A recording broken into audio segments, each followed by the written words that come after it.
AARP Arizona Hispanic Connection presents Let's Talk Salud, Dinero y Amor, an interactive conversation on issues relevant to Hispanic-Latinos. Do interact with us by sharing your comments. Let's begin. Welcome to Let's Talk Salud, Dinero y Amor. I'm a little nervous.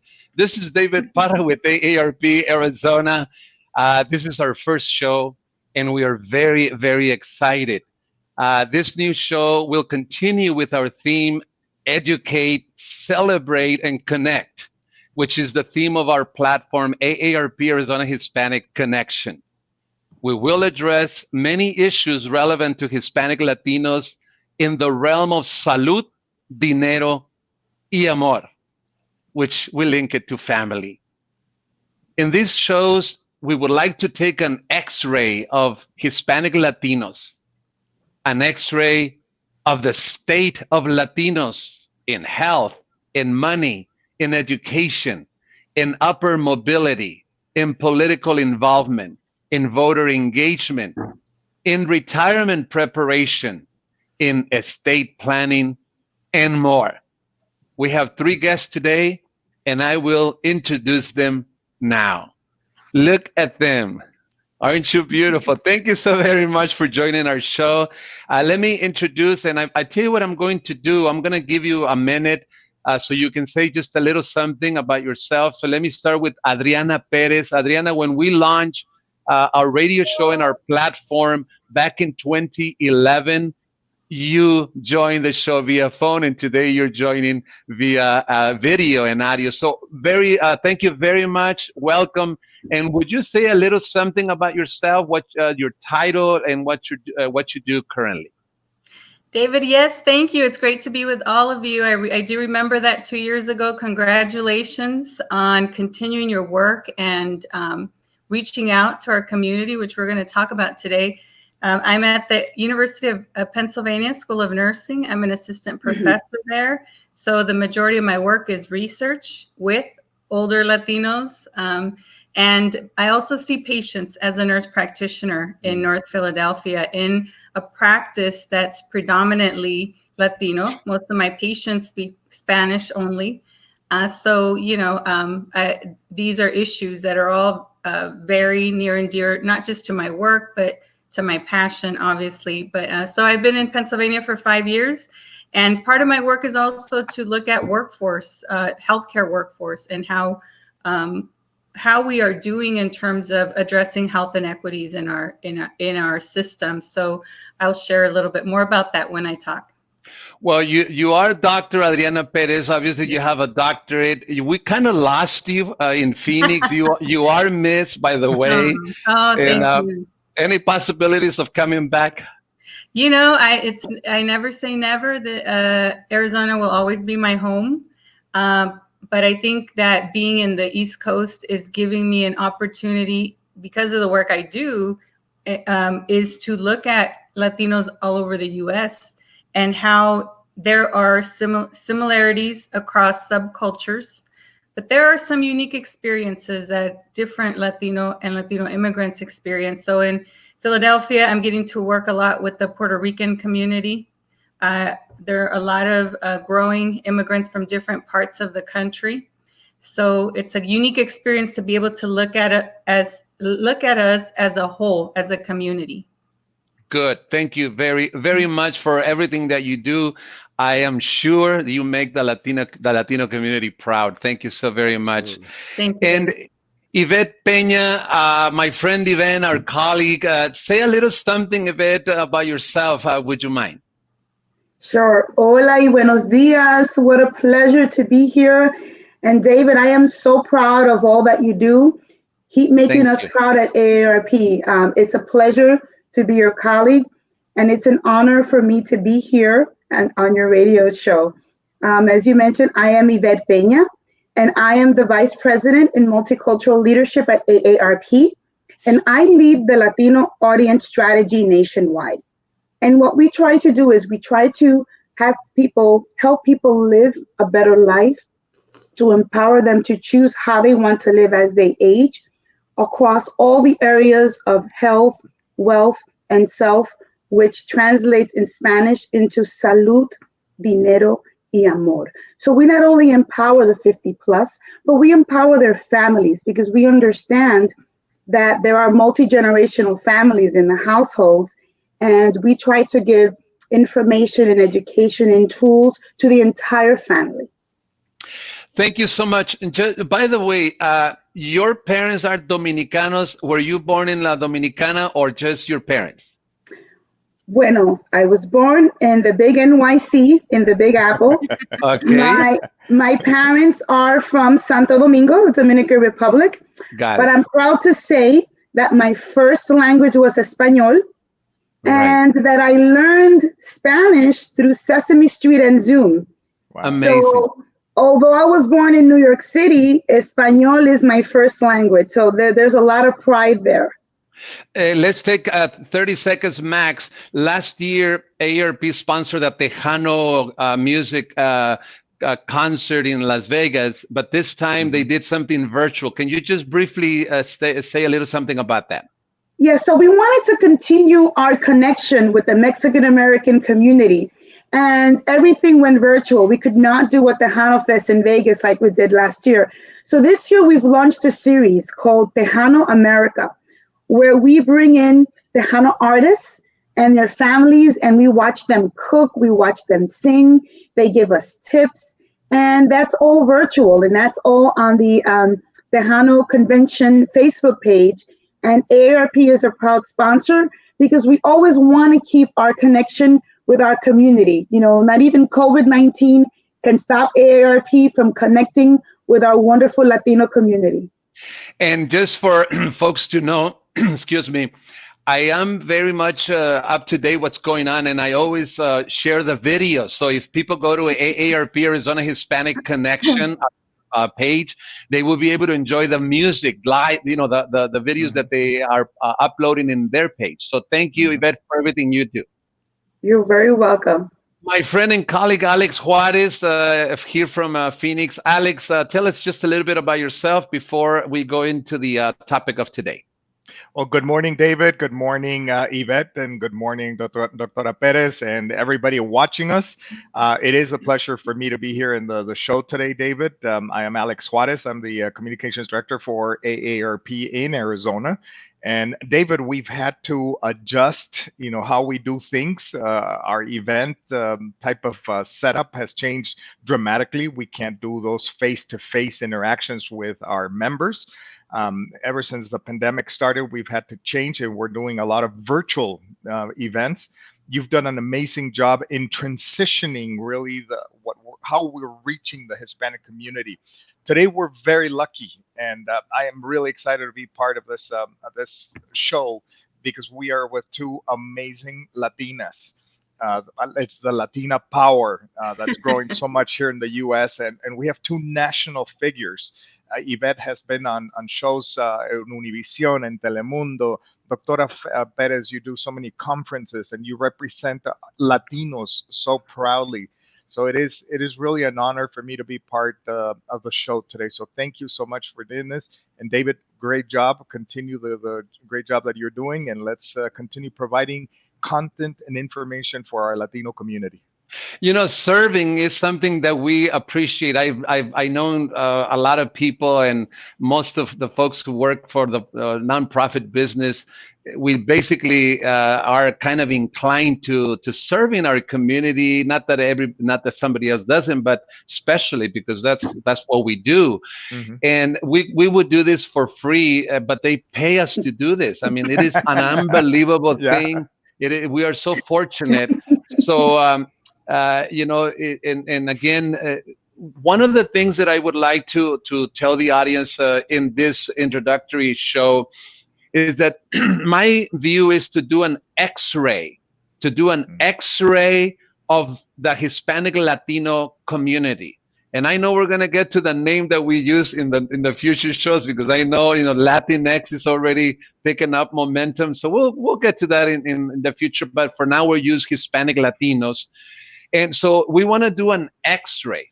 An X-ray is so in the form of the state of Latinos in, the state of Latinos in health, the state of Latinos in money, the state of Latinos in estate planning, the state of Latinos in voter engagement, the state of Latinos in political involvement, the state of Latinos in retirement preparation, you name it. So, but that's kind of like the concept that we would like to, every time we do shows like this, we will try to do every Saturday, but we are not going to commit to every Saturday. But we're going to shoot for it, but there may be Saturdays where we cannot. But that's kind of like the thing we want to do. So let me start with Yvette. And we're not going to say when this show is going to end, other than the fact that it will not go more than an hour. But if we can make it shorter than an hour, we'll definitely do that. So Yvette, help us understand why you are part of this concept of using Salud, Dinero, y Amor that AARP embraces and uses to kind of encapsulate the work that we do with Hispanic Latinos. Please help us understand what's behind it. Sure. Well, Salud, Dinero, y Amor is part of our social impact agenda at AARP. At the heart of AARP's purpose, we empower people to choose how they live as they age. And at the center of it all is our enterprise strategy. And I'll tell you why, because our social impact agenda includes areas of health security, financial resilience, fun and fulfillment. And we used to call it health, wealth, and self.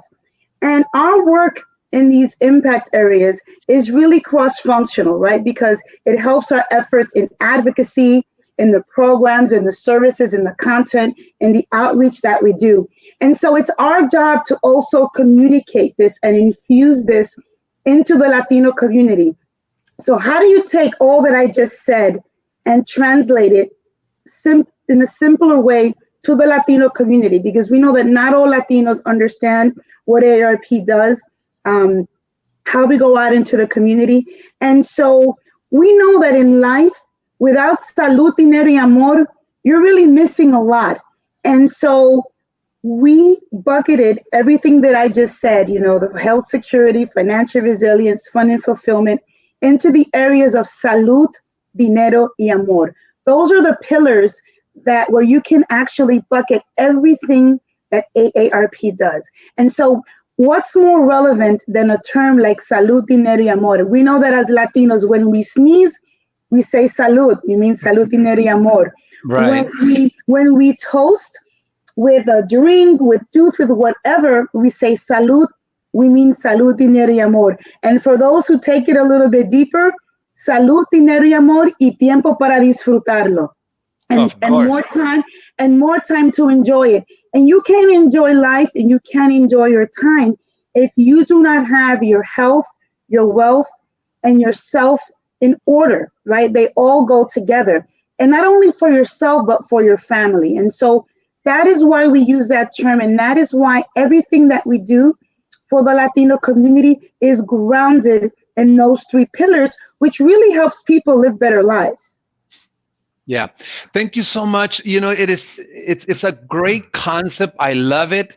Of how AARP came up with these three words that basically encapsulate the needs, the issues of the Latino community face. So I am so glad, actually, the three of us, except Adriana, we work for AARP, but Adriana is an excellent partner. I mean, Yes. Dr. Perez, I mean, if we are hermanos, you must be our sister. Sorry, our prima, organizational wise. Obviously, and I've been working with AARP for the last 7 years, through the Center to Champion Nursing in America. So, So Adriana, let's. This is going to have the three components. Yvette already covered one. Why are we using Salud, Dinero, y Amor in terms of AARP, but also as part of our outreach to the Hispanic Latino community? Help us, at least in an introductory way, Doctora Perez, to understand the state of Latinos in health. We will obviously have shows devoted just singly to this one matter, but this is an introductory show. So please help us, the state of Latinos in health. Well, I think, we have to start with COVID-19. We have to start with the pandemic that's really impacting our community very hard. As you know, the COVID-19 is disproportionately affecting Latinos. And although, I have to start by saying that although the data keeps being updated by the Centers for Disease Control and Prevention, we know that in states like my home state of Arizona, New York, Chicago, Texas, there are hotspots where a higher number of Latinos live. But the most recent data that I've seen is that among Latinos and Black Americans, together, we comprise 55% of COVID-19 cases.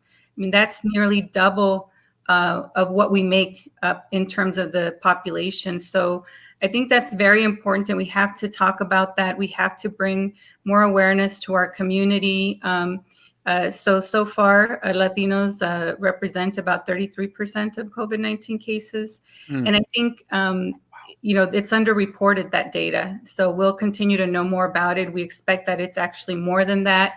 And then I have to stress that the age range of Latinos that is affected the most is young Latinos between the ages of 18 to 44 years old. They make up, in that age range, about 43% of cases. Wow. So this is alarming. And I think that there are many factors that contribute to this. We're more likely than other Americans to not have access to care, so not have access to not just testing, but there are barriers that we face whenever we try to seek care. I think in addition to that, what I see among my patients is that I take care of older adults, but like Yvette said earlier, most Latinos live in intergenerational families, so they are living with young Latinos in their family that are part of hospitality, part of construction, part of the essential workforce, if you will, and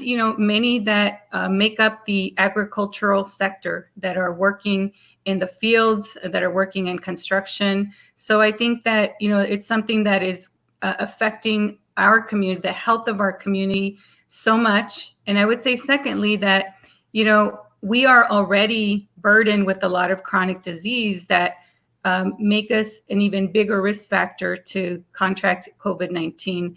Latinos are still disproportionately affected by cardiovascular disease, diabetes, stroke, and unintentional injuries. So, because we already have that burden of disease, I think it puts us at even higher risk.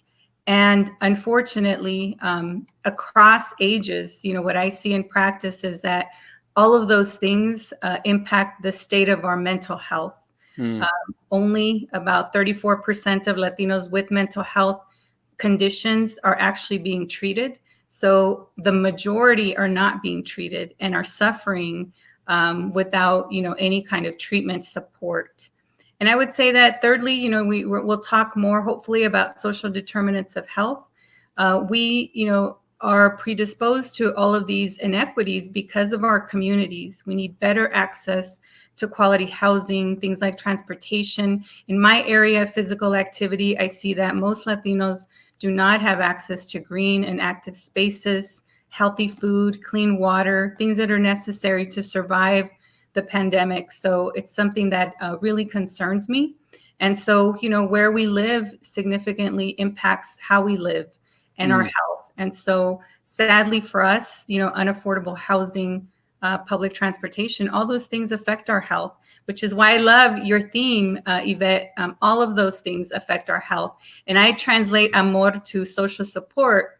So I just want to say, sort of like my third theme here is that while we experience all these challenges, there is a lot of inherent strength in the Latino community. And what I mean by that is the Amor part. We're a very supportive network. We are unit oriented. In other words, most Latinos don't think just of themselves. They think of their family, their friends, their community. And you're a perfect example of this. I mean, I see it in North Philadelphia. Leaders in the community usually come together to take care of their community, to make sure that we're taking care of our elders, our young people.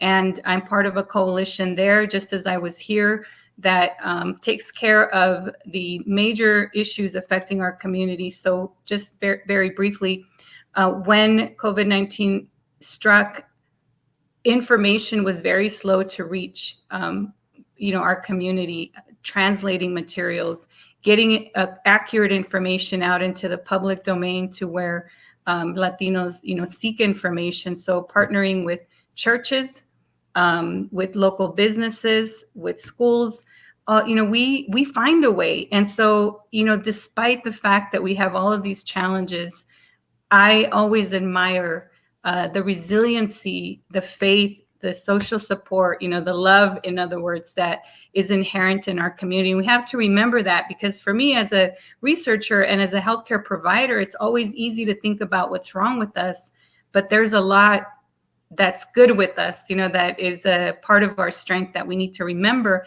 and leverage that to be able to take care of people effectively.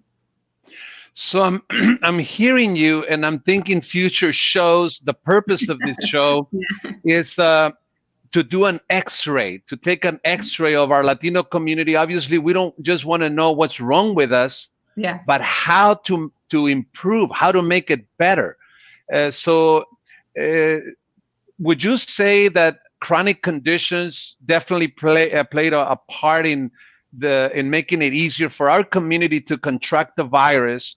Therefore, to prevent that, we have to work on those areas. Am I correct on that? Yes, absolutely. And so, but it's also important to realize that there's nothing that makes us inferior to our white counterparts. In other words, we're not made, our DNA is not inferior to white Americans.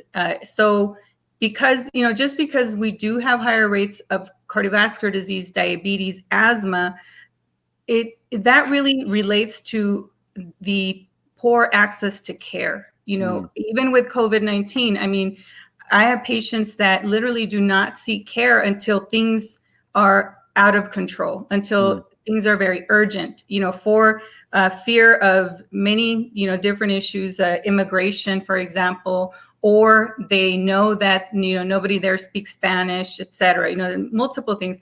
And so ultimately we have severe consequences. But, the barriers that we face contribute to those chronic conditions that predispose us, make us vulnerable to something like COVID-19. When it comes to, so the social determinants of health, I believe, is a concept that we must keep pounding. I think they, not only with politicians and government, et cetera, but even with our own people, to make them aware so that we continue to fight and we continue to advocate. Because the social, I was exposed to this concept, I'm not kidding you, maybe a year or two ago, and it really shocked me. Because you always feel, Latinos don't have health insurance, therefore they're in bad shape. But there's many other, I think there are 12 determinants of health that contribute to our, lack of health, if you will, that may not be, that we might not be paying attention to. So definitely we will continue to do the X-ray, but then work towards advocating to, I guess, counteract this negative items that affect our health. So thank you so much, Dr. Perez.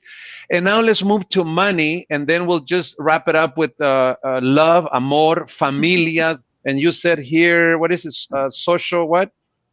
Social support. You said, I wrote it down. And that's the amor. It's el amor. Amor, familia, social support. That's how we're using amor, not just that you fall in love with your this and that. Okay. Anyway, so let's move to money. Hey, David, before we move to money, just real fast, can I ask a question to Dr. Perez and Yvette? Because one of the an item of concern, obviously, I think for us Latinos here in the U.S. Would be what happens if the Affordable Care Act gets, what's the correct word here, taken down or struck by the current administration. That puts about 20 million people, if I'm thinking correctly here, with no health care. How that affect our Latino population? Well, I would say even more so. I mean, David, we did a lot of work, when the Affordable Care Act was passed and then the health insurance marketplaces opened up. Latinos remain the highest uninsured, racial ethnic group in the country, despite, the Affordable Care Act, and for many reasons. But what concerns me the most about the ACA being struck down is those with pre-existing conditions. Right. And many Latinos, like many Americans, are tied to their jobs. But as we know, in the Latino Hispanic community, those that are working in those essential jobs, aren't guaranteed, health insurance. Right. And so it's very concerning to me. And I think that it will only continue to contribute to health disparities with this pandemic. I mean, the time to do it comes at the worst time for us. That's horrible. We need care. We need care. Yeah.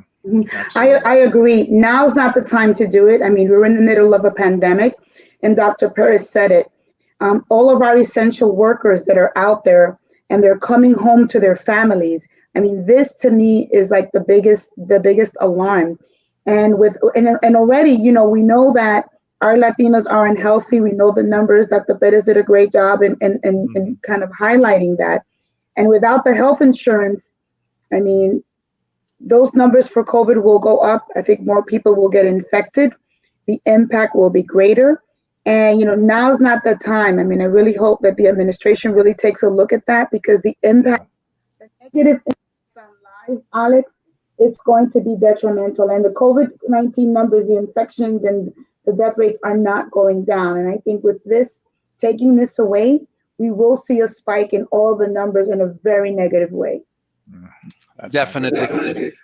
One of the things that we recognize, I think the audio is not working right, is that before the pandemic, there was a lot of debt in the country, the housing, credit cards, the student loans. Hello.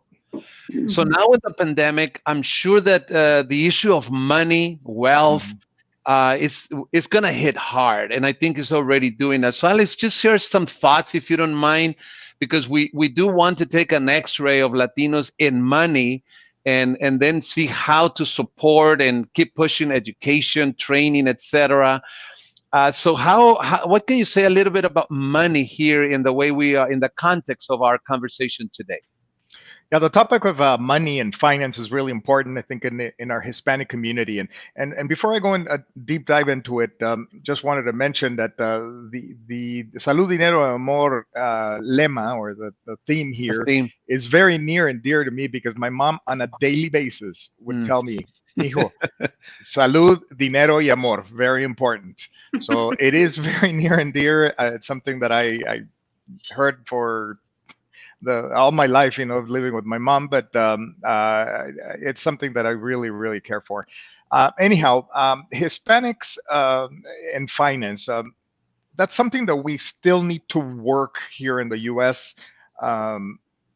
Some of the misconceptions and maybe some of the lack of education that we may have within the Hispanic population.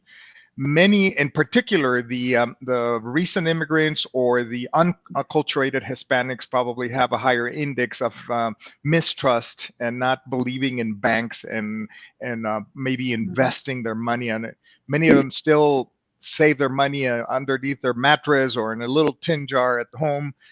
So that's something that we still have to work in. However, Hispanics have played and will play a humongous role, and not only in Arizona, but in the future of the economy across the United States. We have a partner here in Arizona, the Arizona Hispanic Chamber of Commerce, that's puts a report. It's called Datos, and it gives a really good landscape of where Hispanics are today in many aspects of the economy. And consumers definitely, and Hispanic consumers are going to have a ton of buying power in the next few years. We currently already do it, but in the next probably 5 years, 10 years, 15 years, it's going to just absolutely explode. the 23rd annual Datos, which took place in September, I believe, of 2019, had some astonishing numbers out there.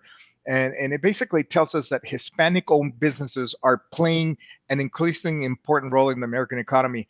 Within that Hispanic-owned businesses, Latina-owned businesses are the ones that are just absolutely exploding. So it is phenomenal. It's great to hear that Latinas are opening up more and more businesses. The number of Hispanic-owned businesses increased 40.2% from 2012 to 2018, while all U.S. businesses grew 18.8% in comparison. Huge, huge difference. So I'm really proud that our Hispanics are entrepreneurs. They're looking for better opportunities on that. I can say also that Latinos account for nearly a quarter of new entrepreneurs during 2017, and this despite making up just 18% of the U.S. population. And this number is expected to increase. We know that the Hispanic population has just exploded. It has grown 83% according to the report. And by 2024, the country will be home to more than 72 million Hispanics. We have a huge purchasing power there. We need to capitalize on this. We need to educate ourselves more. We need to learn more about finances, what to do with our money, and planning. Planning is going to be very important for the retirement of our Latino population. And we are a fairly young Latino population, but that's going to be changing as we age. So it is absolutely important that we continue educating our youth and our Hispanic population on it. But very encouraging numbers that we see from these reports from the Arizona Hispanic Chamber of Commerce, David. Thank you. Thank you so much. Well, this is just to whet the appetite. This is basically what we would like to do in these shows. Again, we will do our very best to take an X-ray of each area and then bring in solutions too, or propose, some solutions, because what's good if you just, pinpoint the problem and you don't come up with solutions. So we will be addressing issues in a very, very real and deep way in this platform. This is the first show. Rather than moving back to Amor, I think we already touched it. So why don't we conclude the show? I think this is good enough. I'll give each one of you a minute, max. Just tell us your final thoughts in the context of our community and their needs, and to join us in this ride that we just started today. Why don't you start, Dr. Perez? Well, I think, picking up on what Alex was saying, I think we need to stay focused on the positives that are ahead. I think our generations that have been here have paved the way for us and for young Latinos that are coming up to make a difference in the state of our health. And they're already doing it in the state of our economy. So I think that's what we need to leverage, and engage with those young business owners, those entrepreneurs that as you were talking, Alex, I'm thinking that's the kind of ingenuity that we need in our healthcare system. People that look at an issue with a different lens on how to fix it, because we have had, despite the benefits of the ACA, inequities remain. And I think that bringing young people into the system, that's why, to me, our workforce is critical to achieving better health for Latinos, African Americans and other minorities, because we need that representation, just like we are seeing in business. So I'm very hopeful, despite the fact that we're experiencing many challenges, because I see that it's, the young people that are coming up, that are helping to stay engaged politically, socially, and financially. And I want to see that spill over into our healthcare system. Yvette, your conclusion for today's show. Well, first of all, thank you, Dr. Perez, Alex, and David, for wonderful conversation. I mean, what I hear is that, we need to stay informed. We need to be able to embrace change. We need to be able to stick together. We have multi-generational households. We have community leaders. We need to let our Latino community know that they are not alone. There's so many disparities that didn't just come up because of COVID. There are disparities that have existed in the areas of health and housing and finance. And now we just need to stay woke. We need to stay informed. And really, not to use this as a cliche, but really looking at your salud, your dinero, your amor. Your amor is your well-being. How you fit in society with your families, how you're taking care, because there's a lot of depression. There's so much going on with COVID. But just sticking together, finding resources, really being aware and being conscious of all the things around you, the resources, the information, each other is so important. And finding programs like this one and sites and organizations like AARP to give you information, to give you help, I think is so important at this time, because isolation is real and we don't want people to fall into that situation. Thank you very much, Alex. David, Yvette, and Dr. Perez, thank you so much for the time. This is going to be great, a great show moving forward with great information for our Latino population. I think our outlook is very positive. We have a young Latino population that is eager, that wants to make change, that wants to get educated, and I think that's the key there. The education that we can give our young Latinos and Latinas, that is going to make the biggest difference in our country.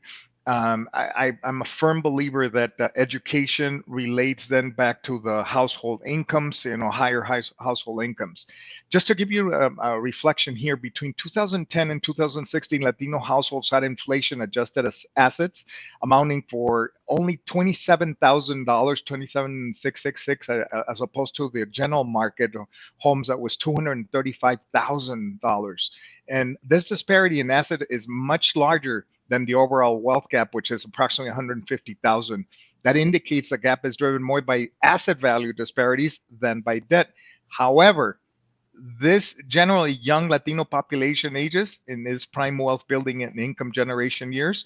The disparities between Hispanics and non-Hispanic white families are going to be diminishing. It already started happening. We're starting to see that one. So again, our young Latino are the key for the success of our Latino population, and we must continue pushing our Latinos to get educated.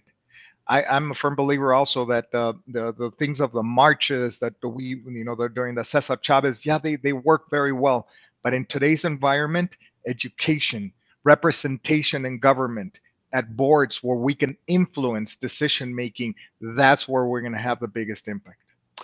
Dr. Adriana Perez, thank you so very much for joining our show today.